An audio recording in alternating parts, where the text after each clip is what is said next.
श्री शिवाय नमस्तुभ्यं दोस्तों, प्रियजनों। आज हम सुनाएंगे आपको प्रदोष व्रत की कथा, जिसमें एक कथा तो अघोर की है। जब अघोर बने थे, जब महादेव जी का मंदिर तोड़ दिया गया था, तो एक अघोरी बन करके उन्होंने अपना मंदिर दोबारा से स्थापित करवाया था।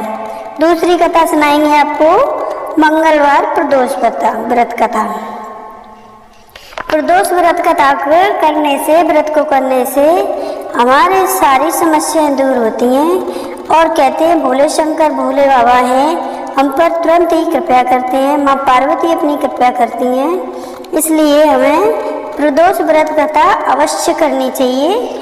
और भोले बाबा की कृपा पाने के लिए हमें दही दूध जल से अभिषेक करना चाहिए, शहद से भी अभिषेक करना चाहिए। ये हमें हमेशा याद रखना चाहिए कि प्रभु को सबसे ज़्यादा शहद दूध दही बेलपत्र फूल आदि से अभिषेक करना चाहिए। भस्म भांग इन चीज़ों से जब हम उनका अभिषेक करते हैं, उनको मिलाते दिलाते हैं, तो महादेव पार्वती जी जल्दी प्रसन्न होते हैं। और हमेशा गणेश जी की पूजा शुरुआत से करनी चाहिए। प्रथम पूज्य गणेश जी महाराज। हर हर महादेव, हर हर उमा पार्वती पते नमः। आइए अब हम शुरू करते हैं कथा। सावन प्रदोष अघोर की अमृत कथा। प्रथम प्रहर तपस्वी की पुकार। सावन का महीना प्रारंभ हो चुका था। पर्वत पर घटाएं उमड़ रही थी, गंगा जल में वेग बढ़ चुका था और शिवालय में घड़ियालों की ध्वनि गूंज रही थी। हिमालय की तलहटी एक सो छोटा सा आश्रम था। हिमालय के किनारे ही एक छोटा सा आश्रम था, जिसे विश्राम कहते थे। वहाँ रहने वाले तपस्वी था ऋषि अघोर। वहाँ पर जो तपस्वी रहता था, उनका नाम अघोर था। ऋषि अघोर को शिव की भक्ति में लीन रहते दर्शकों को वर्षों बीत चुके थे। वे न तो सांसारिक विषयों में रुचि रखते थे और न ही किसी याचना में रुचि रखते थे। उनके लिए शिव आरंभ थे और शिव ही अंत थे। परंतु उस सावन माह के पहले प्रदोष की संध्या पर उन्हें एक दिव्य संकेत मिला। रात्रि में ध्यान करते हुए उन्हें एक सपना दिखाई दिया, जहां भगवान शिव अपने नेतृत्व से प्रलय की ओर बढ़ती एक भूखंड की छवि दिखाई दे रहे थे। शिव बोले, अघोर, अब समय है कि तू अपने तप को जन कल्याण की ओर मोड़े और इस सावन प्रदोष को एक कार्य आरंभ जो न केवल तुम्हें बल्कि अनेक पीड़ित को मोक्ष की और ले जा सके। अघोर ने नयन खोले और उनके आंसू बह निकले। उन्होंने प्रण लिया कि वे उस सावन प्रदोष पर एक महान यज्ञ करेंगे, जहां मानव और देव दोनों के कल्याण का मार्ग प्रशस्त होगा। द्वितीय प्रहर बलिदान और दुर्भाग्य। शिवाश्रम से दूर घने जंगलों और दुर्गम घाटियों के पार एक गांव था, मलकेश्वरपुर। यह गांव पहले शिव का प्रिय क्षेत्र था। वहां एक चमत्कारी शिवलिंग स्थापित था, जिसे नीलगाना था नाथ ने कहते हैं कि किंतु वर्षों पुराना वहां के राजा की क्रूरता और अधर्म के कारण वह स्थान शिव कृपा से वंचित हो गया था। गांव में निरंतर रोग दरिद्रता और अशांति बनी रहती थी। लोग प्रदोष व्रत तब तक भूल चुके थे। वहां का मंदिर टूटा हुआ उपेक्षित अवस्थाओं में पड़ा था। परंतु शिव की दृष्टि पुनः वहीं गई, क्योंकि श्री ऋषि अघोर का यज्ञ वहीं होना था। तृतीय प्रहर शिवांगी बालक। उसी गांव में एक 12 वर्षीय बालक था, कुशाग्र। उसका अध्यात्मिक स्वाभाविक रूप से शिव में रमा हुआ था। वह प्रतिदिन टूटे मंदिर में जाकर ओम नमः शिवाय का जाप करता और मंदिर की सफाई करता था। एक रात रात्रि को प्रदोष व्रत के कुछ दिन पहले जब कुष्ठराग मंत्रोच्चारण कर रहा था, मंत्रों का उच्चारण कर रहा था और उसे एक दिव्य ज्योति दिखाई दी। एक वृद्धि साधु प्रकट हुए, बोले, बालक, तेरी भक्ति से शिव को पुनः इस भूखंड की ओर मोड़ दिया जाएगा। अब समय है कि तू मार्गदर्शक बने। सावन प्रदोष की रात्रि को यहाँ महान यज्ञ होगा, उसके लिए स्थान शुद्ध कर, जन को आमंत्रित कर, लोग जनों को आमंत्रित करो। कुष्ठराग ने गांव भर में डुगडुगी बजाई और मंदिर को पुनः सजा दिया। जलाभिषेक प्रारंभ किया और गांववासी धीरे धीरे एकत्रित होने लगे। प्रदोष व्रत की रात्रि आ चुकी थी। नीला आकाश और शीतल हवा में गूंज रही थी, ओम त्र्यंबकाय यजामहे।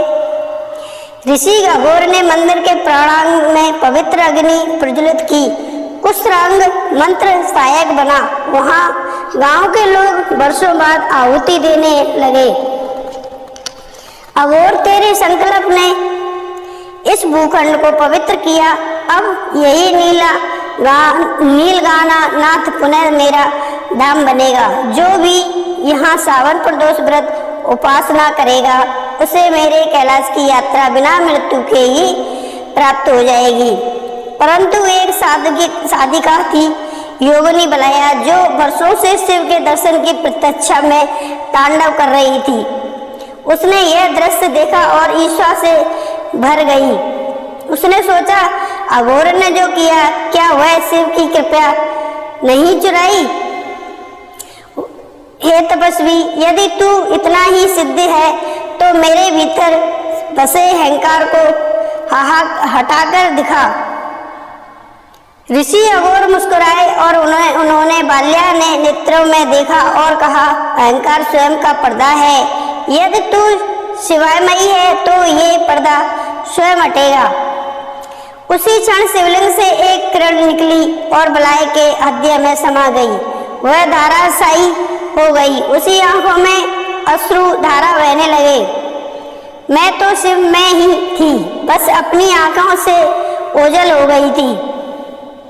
बलाया ने अघोर के चरण में प्रणाम किया और वही समाधि ले ली। अंततः शिव ने अघोर, कुष्ठराग और समस्त गांव को आशीर्वाद दिया।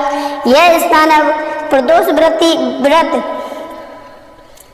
तीर्थ कहलाएगा। यहाँ जो सावन प्रदोष पर व्रत करेगा वहाँ नीलांग नाथ को जल अर्पित करेगा। उसका पितृ दोष, रोग दोष एवं मृत्यु दोष समाप्त हो जाएगा। गांव में एक भव्य शिवलाय बनाया। कुशाग्र वहाँ का प्रथम पुजारी बना। ऋषि अघोर हिमालय को लौट गए। एक और यज्ञ के लिए सावन का प्रदोष व्रत केवल व्रत नहीं बल्कि आत्मा की गहराई में स्तोत्र को खोजने की यात्रा है। जब संकल्प, सेवा और श्रद्धा एक साथ मिलते हैं तब स्वामी शिव प्रकट होते हैं। अघोर का यज्ञ, कुष्ठराग की भक्ति और बलाया की आत्मा सब इस एक बात को सिद्ध करते हैं, शिव वही है जहाँ निष्ठा हो और प्रदोष वही है जहाँ आत्मा विश्व की प्रतीक्षा में शांत रहो। व्रत कथा मंगलवार, मंगल प्रदोष की। मंगलवार के दिन आने वाले प्रदोष व्रत को मंगल प्रदोष या भौम प्रदोष कहा जाता है। इसकी कथा इस प्रकार है। एक नगर में एक वृद्धा रहती थी। उसका एक ही पुत्र था। वृद्धा की हनुमान जी पर गहरी आस्था थी। वह प्रत्येक मंगलवार को नियम पूर्वक व्रत रखा करती थी, हनुमान जी की आराधना करती थी। एक बार हनुमान जी ने उसकी श्रद्धा की परीक्षा लेने की सोची। हनुमान जी साधु का वेश धारण कर वृद्धा के घर गए और पुकारने लगे, कोई हनुमान जी भक्त हो जो हमारी इच्छा पूर्ण करे। पुकार सुन वृद्धा बाहर आई और बोली, आज्ञा महाराज। हनुमान वेश धारी साधु बोले, मैं भूखा हूँ, भोजन करूंगा, थोड़ी जमीन लीप दे। वृद्धा बुढ़िया दुविधा में पड़ गई। अनंत हाथ जोड़कर बोली, महाराज लीपने और मिट्टी खोदने के अतिरिक्त आप कोई दूसरी आज्ञा दें, मैं अवश्य पूर्ण करूंगी। साधु ने 3 बार प्रतिज्ञा कराने के बाद कहा, तू अपने बेटे को बुला, मैं उसी की पीठ पर आग जलाकर भोजन बनाऊंगा। यह सुनकर वृद्धा घबरा गई, परंतु वह प्रतिज्ञाबद्ध थी। उसने अपने पुत्र को बुलाकर साधु के सुपुर्द कर दिया, साधु को समर्पण कर दिया। वेशधारी साधु हनुमान जी ने वृद्धा के हाथों से ही उसके पुत्र को पेट के बल लिटवाया और उसकी पीठ पर आग जलवा दी। आग जलाकर दुखी मन से वृद्धा अपने घर में चली गई। इधर भोजन बनाकर साधु ने वृद्धा को बुलाकर कहा, तुम अपने पुत्र को पुकारो ताकि वह भी आकर भोग लगा ले। इस प्रकार वृद्धा बोली, उसका नाम लेकर मुझे और कष्ट ना पहुंचाओ। लेकिन जब साधु महाराज नहीं माने तो वृद्धा ने अपने पुत्र को आवाज लगाई। अपने पुत्र को जीवित देख वृद्धा को बहुत आश्चर्य हुआ और वह साधु के चरणों में गिर पड़ी। हनुमान जी अपने स्वास्तिक रूप में प्रकट हुए और वृद्धा को भक्ति का आशीर्वाद दिया। हर हर महादेव।